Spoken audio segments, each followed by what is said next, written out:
Hello guys, coming at you with a Yu-Gi-Oh deck profile. Numeron Dragon here today, and I'm making a deck profile for the first time on my channel. So let's start this with one Cure Mermaid. Pretty simple card. You can gain 800 life points during each of your standby phases. Nice card to use.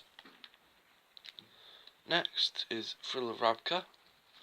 Banish him from the graveyard to negate an attack if an attack is targeting a Sea Serpent or Aqua monster, and that monster also gains 500 attack, and it's a viable level 3. We've also got the Warrior of Atlantis, decent level 4.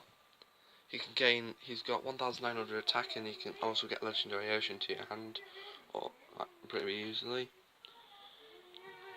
We've also got the Raise the Ice Mistress is good because she can't be destroyed by battle with level 4 or higher monsters, which makes her pretty hard to take down if you've got high level monsters in your deck. I'm also putting in Mermaid Archer. You can equip one water monster to her at a time, and she gains 800 attacks, so she can have up to 2000. She's a nice little level 3 as well, pretty solid for an effect, and she's quite splashable as well. Also running Hebo, Lord of the River. He's a good card because he's the spirit monster. He returns to the hand, but you can return an opponent's monster to the hand at their returns, which makes him quite easy to get rid of your opponent's best monsters when they play them. Atlantean Marksman, I just put him in here because he's a little level 3 which can summon a little level 3 water monsters from your graveyard. Quite easy to use. And then we've got Bizarro May, which is just a level 5 water monster that's going to be bringing up some of my rank 5s. And then we've got Cordurus and Spied Gilman. They go together because Cordurus can return cards to the hand. He can send cards to the graveyard by discarding water monsters, and Spined Pike Gilman just gives water monsters an additional 400 extra attack. Creeping to Manta, pretty self-explanatory. He can stop traps from being activated when he's summoned, so that's always good. And he's a level 3. Skull Kraken and Abyss Soldier. Abyss Soldier can just discard waters to return monsters to the hand, and Skull Kraken is a variable level 3, which can change battle position.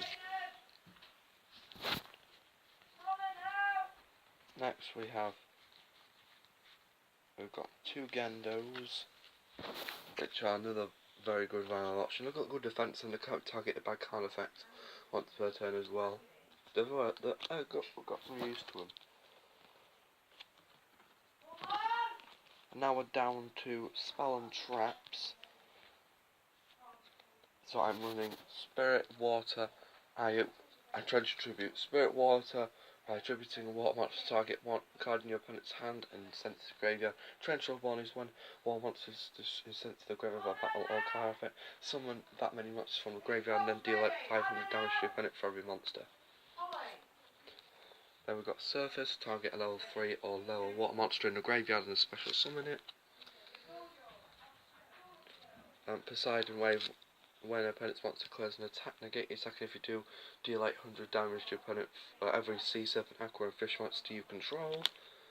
Mirror Force, you know what that does, destroys all tap position monsters your opponent controls when an opponent monster clears an attack. Aqua Jet gives a Fish, Aqua or Sea Serpent monster 1000 attack. And then we've got Terminal Lord next, which stops your opponent from activating spell and traps. Or fewer spell traps, so your opponent can only play up to 3. And now we're down to the extra deck. We start off with... before we start to the extra deck, we've got Forgotten Temple of the Deep and Tornado Wall. When Tornado Wall's on the field, you don't take any damage. And when Forgotten Temple of the Deep is on the field, you can banish level 4 or lower Fish, Sea Serpent or Aqua monsters from the field to stop them from being destroyed. And then down to the extra deck, we've got number 37 Nightmare Shark, very viable, can be summoned easy, allows water monsters to attack directly by using its seed material, and you can attach level 3 to him, and he's easy to play as well. Acid Golem, I just run him in there for the option, but I wouldn't really put him into much use because he's just there in case I need to use him. Masquerade, again, I put him in there for an option, so, but he's a decent level 4 that you can make in this deck, and yeah, he's worth it. Then you've got number 32, which is one of the better cards of the deck, very powerful, and I think that he's worth it in the deck. Sharp Fortress allows monsters to attack twice every turn, and you cannot target any other monsters but him. Then Abyss Splash, pretty self-explanatory, can double his attack, but any damage he does is halved. And then Super Splash can gain attack points when he battles a monster, and he can't be targeted by card effects. So that completes the deck profile, and I'll see all you guys later. Numeron Yugioh out.